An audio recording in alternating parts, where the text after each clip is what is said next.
नमस्कार, आप सभी का स्वागत है। फिर मैं एक प्रश्न लेके आई हूँ, जो प्रश्न मुझसे पूछा है एक साधिका ने हरियाणा से। उन्होंने कहा है कि गुरु माँ, कर्मों के जो फल होते हैं वो क्या हमें निश्चित तौर पे वो भुगतने ही होते हैं या किसी आशीर्वाद से उनको टाला जा सकता है।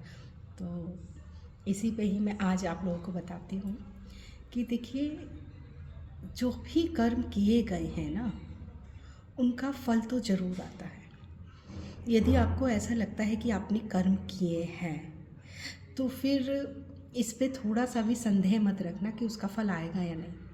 100% उसका फल ज़रूर आएगा। क्यों? क्योंकि यहाँ पे कर्ता का भाव है कि मैंने कर्म किए हैं। अब कर्म अच्छे हों या कर्म खराब हों, फल तो आना निश्चित ही है। हम किसको अच्छा फल कह देते हैं? जो हमारे अनुसार आ जाता है वो हमारे लिए अच्छा फल हो गया। जो हमारे विपरीत चला गया, हमारी सोच के या हमारी इच्छा के विपरीत चला गया, उसे हम कहते हैं कि ये तो कर्मों का फल बहुत बुरा मिल गया। तो पहली बात तो अच्छा और बुरा, ये हम ही उस पर टैग लगाते हैं कि ये अच्छा है और ये बुरा है। जो हमारे फ़ायदे का है हम उसे अच्छा कह देते हैं, और जिसमें हमारा कुछ फ़ायदा नहीं है हम उसे बुरा कह देते हैं। लेकिन इस सब में एक बात ये निश्चित है कि कर्मों का फल ज़रूर मिलता है यदि वहाँ पर कर्ता है। तो कर्ता तो सदैव ही हम यही सोचते हैं कि मैं ही करने वाला हूँ, हमेशा यही सोचते हैं। मैं ही कर रहा हूँ, मैं ही बोल रहा हूँ, मैं ही चल रहा हूँ, मैं ही खा रहा हूँ, मैं ही डिसीज़न ले रहा हूँ, सारी चीज़ सब कुछ मैं ही कर रहा हूँ। तो जब सब कुछ आप ही कर रहे हैं तो निश्चित तौर पर उन्हें भुगतना भी आपको पड़ेगा। तो फिर आशीर्वाद का क्या महत्व है कि किसी की कृपा हो गई, किसी का आशीर्वाद हो गया। बस इतना ही है कि जैसे बारिश हो रही है तो आशीर्वाद का अर्थ हो गया कि छाता, कि बारिश तो पड़ेगी और हो सकता है हम कुछ कुछ भीग भी जाएं, लेकिन पूरी तरह से ना भीगे, छाता थोड़ा सा रोक लेता है। उसी तरह से आशीर्वाद का ये असर देखने को मिलता है। तो हम क्या करें? सबसे पहले यदि पूरी तरह से कर्मों से मुक्त होना चाहते हो, ना आगे के ना पीछे की कर्म, ना हो चुके ना प्रारब्ध के, ना संचित कर्म, ना फलाने ना ढिमके, अभी सब तरह के कर्मों से छुटकारा पाना चाहते हो तो सबसे पहले कर्ता के भाव से छुटकारा पा लो। यह जान लो कि मैं करने वाला नहीं हूँ, और यदि आप करने वाले नहीं हो तो आप भोगने वाले भी नहीं हो। जो करता नहीं है तो वो भोगता भी नहीं है। तो एक आपने नाम सुना होगा, लाओ त्सु का नाम सुना होगा। उनसे जब पूछा गया कि कैसे हम जन्मों जन्मों के कर्मों से मुक्त हो सकते हैं, तो उसने कहा कि एक क्षण भी नहीं लगता, एक क्षण से भी कम लगता है हमें अनंत कालों के कर्मों से मुक्त होने में। क्योंकि हमें सिर्फ ये जानना होता है कि मैं करने वाला ही नहीं हूँ तो फिर मैं भोगने वाला भी नहीं हूँ।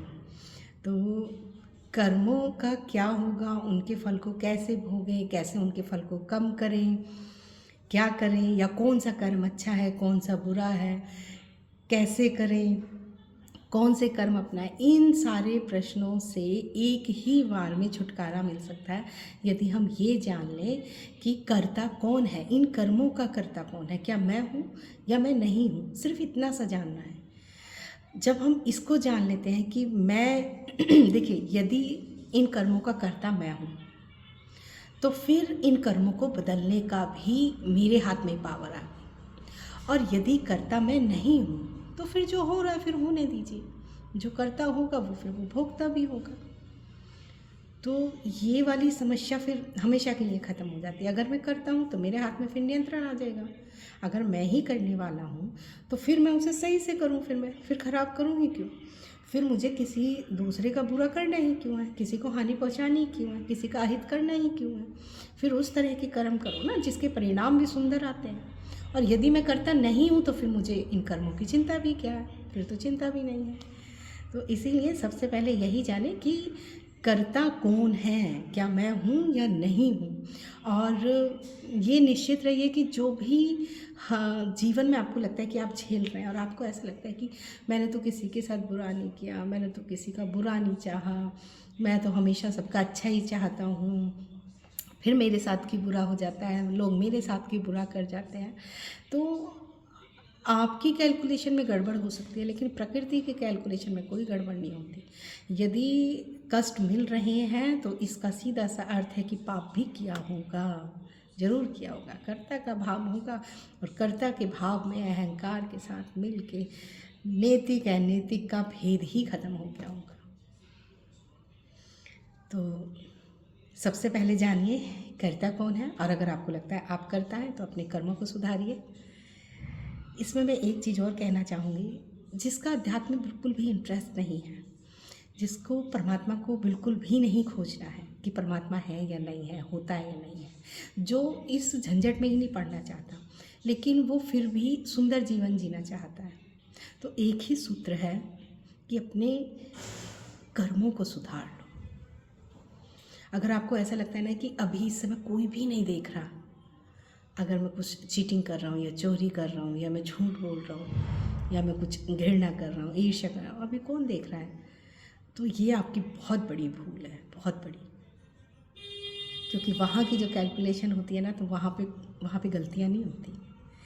जो सब जगह विराजमान है, जो हर चीज़ का साक्षी है, जो मन का भी साक्षी है, वहाँ तो इस जीव के संस्कार संचित हो ही रहे हैं, है ना। तो इसीलिए नैतिकता का होना बहुत ज़रूरी है जीवन में। इसलिए नहीं ज़रूरी है कि अगर हम चोरी करेंगे तो फिर हमें पुलिस पकड़ लेगी, फिर जेल हो जाएगी, इसलिए कि चोरी हमें करनी ही नहीं है। चोरी हमारे चरित्र को गंदा कर देती है, हमारे अंदर एक गंदी आदत, एक गंदे संस्कार पैदा हो जाते हैं, है ना। तो हमें किसी डर के दबाव के कारण नहीं, मतलब अगर कोई भी देखने वाला नहीं है तब भी जो मैंने अपने जीवन के उसूल बनाए हैं मैं उन पर ही चलूँ, ठीक है। तो कर्मों पे ध्यान दीजिए और उनको सुधारने का प्रयास कीजिए। फिर मैं मिलती हूँ एक नए विषय के साथ, एक नए प्रश्न के साथ। तब तक के लिए धन्यवाद।